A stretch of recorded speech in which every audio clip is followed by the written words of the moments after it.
సంవత్సరం లోపు బ్యాంక్స్ లేదా ఎస్ఎస్సి వంటి గవర్నమెంట్ జాబ్ క్రాక్ చేయాలంటే కాంటాక్ట్ చేయండి less academy. So AI bubble ఇది కాస్త డేంజర్లో ఉంది. ఏఐ నార్మల్గా 5-10 ఇయర్స్లో పెరగాల్సినంత డెవలప్మెంట్ వన్ ఇయర్కే చూపించేస్తున్నారు.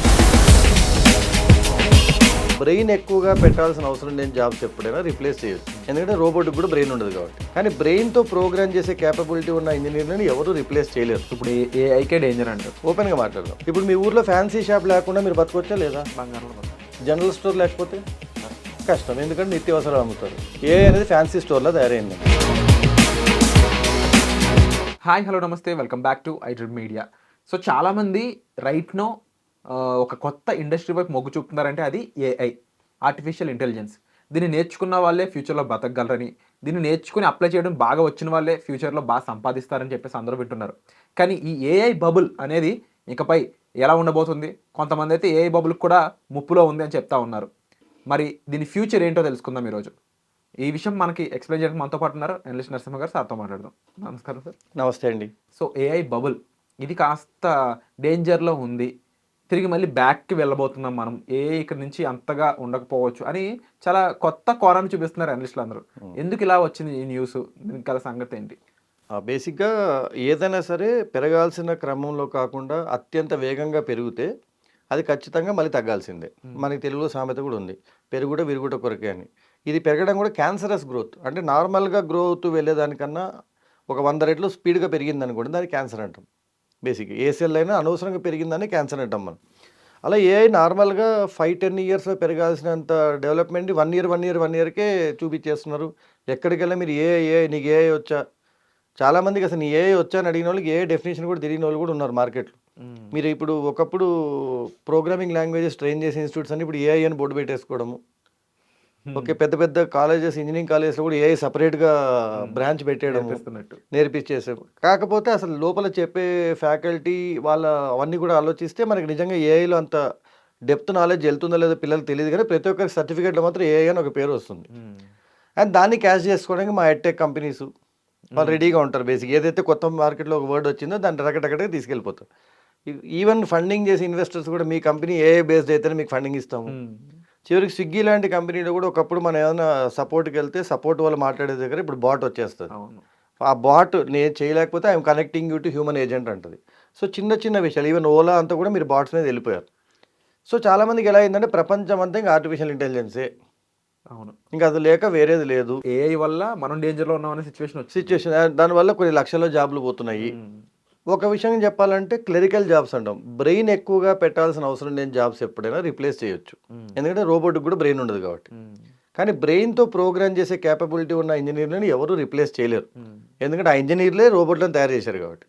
సో ఈ ఏఐ అత్యధికంగా పెరిగి ఇప్పుడు ఎవరు, నేను ఏదో ఏ ఊరికి వెళ్ళినా ఇంజనీరింగ్లో చేరుతున్న పిల్లల్ని అడిగితే ఏదంటే ఇంకేం చేరుతాము, ఏఐ కదా, ఇంకా ఏఐ తప్ప వేరే చేరము. కొన్ని కాలేజీల్లో కంప్యూటర్ సైన్స్ తప్ప మిగతా బ్రాంచెస్ తీసేశారు. అసలు ఇంజనీరింగ్కి పునాది వేసిన సివిల్, మెకానికల్, ఎలక్ట్రికల్, ఎలక్ట్రానిక్స్ అనే బ్రాంచ్లు తీసేసి ఓన్లీ కంప్యూటర్ సైన్స్ బ్రాంచ్లు పెట్టి నడిపిస్తున్న ఇంజనీరింగ్ కాలేజీలు కూడా ఉన్నాయి. But this a very dangerous trend అని ఎప్పటి నుంచి అనుకున్నాము. కాకపోతే ఏదైనా అంత ఘోరంగా పెరిగిందంటే ఎక్కడో చోట దానికి బ్రేక్ పడాలి. ఇప్పుడు ఏఐకే డేంజర్ అంటారు. ఏఐకి ఎందుకు డేంజర్? Simple logic. ఇప్పుడు ఆర్టిఫిషియల్ ఇంటెలిజెన్స్ గురించి చాలామంది ఏదో చెప్తుంటారు, కానీ నిజంగా ఏఐ తెలిసిన వాళ్ళు అసలు ఆర్టిఫిషియల్ ఇంటెలిజెన్స్ ఏదైనా ఒక ప్రోగ్రామ్ మీరు ప్లాన్ చేస్తే దాన్ని దేని మీద డిజైన్ చేయాలి? దాన్ని జీపీయూస్ మీద డిజైన్ చేస్తారు. జీపీయూ అంటే గ్రాఫిక్ ప్రాసెస్ యూనిట్. ఆ గ్రాఫిక్ ప్రాసెస్ యూనిట్ ఏదైతే ఉంటుందో ఆ జీపీయూస్ మీద ఏఐ వీళ్ళు అనుకున్న ప్రోగ్రామ్ డిజైన్ చేసి దాన్ని రన్ చేయాలి. ఆ జీపీయూ ఇంజన్స్ రన్ అవ్వాలంటే చాలా ఘోరమైన న్యాచురల్ రిసోర్సెస్ అవసరం అవుతాయి. ఒక చిన్న ఎగ్జాంపుల్ చెప్తాను. చాట్ జీపీటీ మీకు ఐడియా ఉంది కదండి. చాట్ జీపీటీ ఆల్సో బిల్డ్ అని ఏఐ. చాట్ జీపీటీ అంటే ఏంటంటే ఫాస్ట్గా పనిచేసే గూగుల్ అని చెప్పొచ్చు. గూగుల్లో టైప్ చేస్తే ఒకప్పుడు వచ్చేది, ఇప్పుడు చాట్ జీపీటీలో మాట్లాడేస్తే వచ్చేస్తుంది. గూగుల్ లాంటి సెర్చ్ ఇంజిన్స్ అన్నింటినీ చాట్ జీపీటీ వాడుకుంటుంది. ఈ చాట్ జీపీటీ లాస్ట్ ఇయర్ వాడిన వాటర్, అంటే చాట్ జీపీటీ ఇంజన్స్ బంద్ చేసే వేడి తగ్గడానికి వాడిన water is equal to New York city ఎంటైర్గా 1 ఇయర్లో వాడి ఎంత వాటర్ వాడిందో చాట్ జీపీటీ బేస్ స్టేషన్ అంత వాటర్ వాడుకోవాల్సి వచ్చింది. డేటా సెంటర్ ఎందుకంటే వేడి తగ్గించుకోవడానికి. అండ్ ఇండియాలో ఒక స్టేట్ వాడేంత ఎలక్ట్రిసిటీ అది వాడింది. సో నిజంగా సస్టైనబులా? ఫస్ట్ సస్టైనబుల్ అంటే అంత సస్టైనబిలిటీ అంటే అది ఎక్కువ కాలం బతకగలడం. మరి ఈ విధంగా ఒక్క డేటా సెంటర్కి సంబంధించి ఇంత న్యాచురల్ రిసోర్సెస్ పవర్ అవసరమైతే, సరే మీరు అన్నట్టు ప్రపంచం మొత్తం ఏఐ పెరిగిపోయి ప్రపంచం అంతా డేటా సెంటర్స్ వస్తాయి. అంత వాటర్ అసలు మనం సప్లై చేయగలమా? అంత పవర్ మనం జనరేట్ చేయగలమా? First thing. సెకండ్, ఈ జీపీయూస్ మీద ఏఐ ప్రోగ్రామ్స్ తయారవుతాయి కాబట్టి జీపీయూస్ తయారు చేసే కంపెనీ ఎన్విడియా అనే కంపెనీ అత్యధిక లాభాల్లోకి వెళ్ళిపోయింది. ఎందుకు? మీరు ఒక ఏఐ ప్రోగ్రామ్ డిజైన్ చేద్దాం అనుకున్నారు, మీరు ఒక స్టార్ట్అప్ పెట్టారు లేదా ఒక కంపెనీ పెట్టి మీకు జీపీయూ కావాలి. ఎవరు అమ్ముతారు జీపీయూ? ఎన్విడియా అమ్ముతారు. ఎన్విడియా గ్రోత్ చూసి స్టాక్ మార్కెట్లో అబ్బాబ్బా ఏఐ పెరిగిపోయింది, వాడు ఏఐ కావాల్సిన ముడిసరికి అమ్ముతున్నాడు కాబట్టి వాడు పెరిగాడు. కానీ వీళ్ళందరూ ఎవరైతే ఇన్వెస్ట్ చేశారో ఆ జీపీయూస్ కొనుక్కొచ్చి వాటి గురించి ఒకసారి ఆలోచిస్తే $1.4 ట్రిలియన్ ఇన్వెస్ట్మెంట్ జరిగింది ఏఐలో. $1.4 ట్రిలియన్ ఇన్వెస్ట్మెంట్ జరిగితే ఆ ఇన్వెస్ట్మెంట్ నుంచి మొత్తం వచ్చిన రెవెన్యూ ఎంత అంటే $30 బిలియన్. ఓకే, మన వాళ్ళకి అర్థమయ్యే భాషలో చెప్పాలంటే మీరు ₹100 ఇన్వెస్ట్ చేస్తే మీకు వచ్చిన రెవెన్యూ ₹2. అంటే 98% లాస్లో నడుస్తుంది. ఏ బిజినెస్ అయినా 30-40% లాస్ తట్టుకోవడమే కష్టం. అంటే సార్ మన వాళ్ళు మాట్లాడితే ఇప్పుడు గూగుల్ కన్నా కూడా చాట్ జీపీటీలోనే ఎక్కువ ఉంటున్నారు. అవును, ఏది అడిగినా సరే ఏఐ ద్వారా వెళ్దామని ఉంటున్నారు, ముఖ్యంగా చాట్ జీపీటీనే. అవును. అండ్ ఫొటోస్కి, ఇమేజ్కి, వీడియోస్కి, గ్రోకే ఇలా రకరకాల యూస్ వాడుతూ ఉన్నారు. అంటే నేను చెప్పేది ఇన్ని రకాలుగా యూసేజ్ చేస్తున్నారు కదా, నష్టం ఎలా వచ్చి ఉంటుందా? అంటే ఆ యూసేజ్లో మీకు అవసరం ఏంది? మీకు నిజంగా fun and entertainment. Fun and entertainment 80% AI ఉంది. నీకు పాట పాడాలా? ఏఐ పాడుతుంది. ఓపెన్గా మాట్లాడదాం. ఎప్పుడైనా ఒక ప్రాబ్లం, ఎలాంటి ప్రాబ్లం సాల్వ్ చేయాలి, నిజంగా ఒక మనిషికి కావాల్సిన జీవితంలో సంబంధించిన ఏదైనా ప్రాబ్లమ్ని సాల్వ్ చేయగలిగితే ఆ టెక్నాలజీ ముందుకెళ్తుంది. ఇక్కడ ఏం చెప్తున్నారు? నేను 7 గంటల్లో చేయాల్సిన పనిని గంటలో చేస్తున్నాను, ఏఐ నాకు ప్రొడక్టివిటీ పెంచింది అని చెప్తున్నారు. ప్రొడక్టివిటీ పెరిగింది కానీ ప్రాఫిటబిలిటీ వచ్చిందా? రాలేదు. మీరు రెజ్యూమే రాయాలంటే ఒకప్పుడు గంట సేపు కూర్చోవాల్సి వచ్చేది, ఇప్పుడు 10 మినిట్స్ అయిపోతుంది. కానీ ఆ 10 మినిట్స్లో అవ్వకుండా 1 అవర్లో అయినా నిజంగా బీటెక్ స్టూడెంట్కి నష్టం లేదు.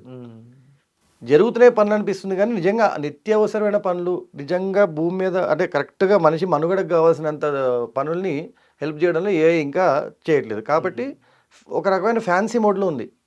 ఇప్పుడు మీ ఊర్లో ఫ్యాన్సీ షాప్ లేకుండా మీరు బతకొచ్చా లేదా? బంగారంలో జనరల్ స్టోర్ లేకపోతే కష్టం, ఎందుకంటే నిత్యావసరాలు అమ్ముతారు. ఏఐ అనేది ఫ్యాన్సీ స్టోర్లో తయారైందండి. సో ఫ్యాన్సీ స్టోర్ లేకపోయినా మనుషులు బతకగలరు కాబట్టి అది ఫ్యాన్సీగా ఉంది వినడానికి, అబ్బా భలే ఉంటే మేకప్ కిట్లు అన్నీ దొరుకుతాయి. అవి లేకపోయినా మనిషి సంవత్సరం రోజులు బతకొచ్చు. సో ఇప్పుడు ఈ ఎంటర్టైన్మెంట్ మోడ్ పక్కన పెడితే నిజంగా ఒక మనిషికి ఉపయోగపడే విధంగా ఏ ఇంకా ఎవరు యూజ్ చేయట్లేదు అనొచ్చా, డెవలప్ అవ్వలేదు అనొచ్చా? అంటే అట్లాంటి ఐడియాస్ రావట్లేదు.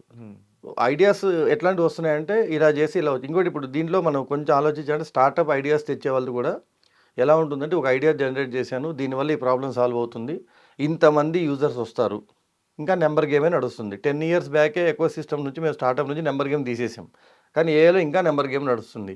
ఆ డేటాని మీరు ఎట్లా వాడుకుంటారో మీరు వాడుకోండి. బేసిక్గా ఇప్పుడు ఇన్స్టాగ్రామ్ ఏమంటుంది, ఎడిటర్స్ అవసరం లేదు, వీడియో ఎడిటింగ్ కూడా నేను ఇన్స్టాల్ ఇచ్చేస్తాను. దానివల్ల వీడియో ఎడిటర్స్ చాలామందికి పని లేకుండా పోయింది. కానీ దానివల్ల ప్రపంచానికి లాభం ఏమొచ్చింది? ఇన్స్టాగ్రామ్కి లాభం వచ్చింది. అవును. Okay, what I'm saying is వరల్డ్కి లాభం వచ్చేలాగా చేస్తే టెక్నాలజీ సర్వైవ్ అవుతుంది, సస్టైన్ అవుతుంది. కాబట్టి చాలామంది ఇప్పుడు చూసేదండి, ఏఐ నుంచి 98% లాస్ని ఎవడు తట్టుకోలేడండి. 5 ఏళ్ళు తట్టుకుంటారు, 10 ఏళ్ళు తట్టుకుంటారు, ఇంకా అంతకంటే మించి పోతే పోయిందని చెప్పి వదిలేసి వెళ్ళిపోయే వాళ్ళు ఉంటారు. పెట్టి మనుషులు వచ్చి పని చేయమంటారు. కరెక్ట్. సో ఏఐ బబుల్ అనేది బ్రేక్ అవుతూ ఒక రకంగా మంచిది అవుతుంది. ఎందుకంటే అందరూ మళ్ళీ భూమి మీదకి వచ్చి నుంచుంటారు. కొంచెం గ్రౌండ్ రియాలిటీ అర్థం చేసుకొని మంచిగా బుర్రబెట్టి ఆలోచించి ప్రోగ్రామ్ చేసే కేపబిలిటీ ఉన్న ఇంజనీర్స్ అందరికీ మళ్ళీ పని దొరుకుద్ది. Wonderful sir. So first time AI కాదు డేంజర్లో, అంటే మనుషులుగా డేంజర్లో ఉంది ఏఐ వల్ల, ఏఐ డేంజర్లో ఉందనే విషయం చాలా కొత్తగా ఉంది. అంటే రోజు లేవగానే చాట్ జీపీటీ ఓపెన్ చేసే వాళ్ళందరికీ కూడా కనెక్ట్ అవ్వాల్సిన విషయం ఏంటంటే, మనం ఏదో ఎంటర్టైన్మెంట్ పర్పస్కి సరదాకి వాడింది యాక్చువల్ యూజ్ ఆఫ్ ఏఐ కాదు. నిజంగా మన అవసరానికి, ఒక పనికి, ఆ పని ద్వారా ఏదో ఒక ప్రాసెస్ జరుగుతుంది అనే దానికి వాడిన ఏఐ అనేది ఎంతమంది చేస్తున్నారు అనేది రియలైజేషన్లోకి రావాల్సిన టైం ఇది. సో లెట్స్ సీ ఏం జరుగుతుందని చూద్దాం. బట్ ఈ ఎపిసోడ్పై మీ అభిప్రాయాన్ని తప్పకుండా కామెంట్ సెక్షన్లో మెన్షన్ చేయండి. వచ్చే ఎపిసోడ్లో మళ్ళీ కలుద్దాం guys. Thank you so much sir. Thank you అండి.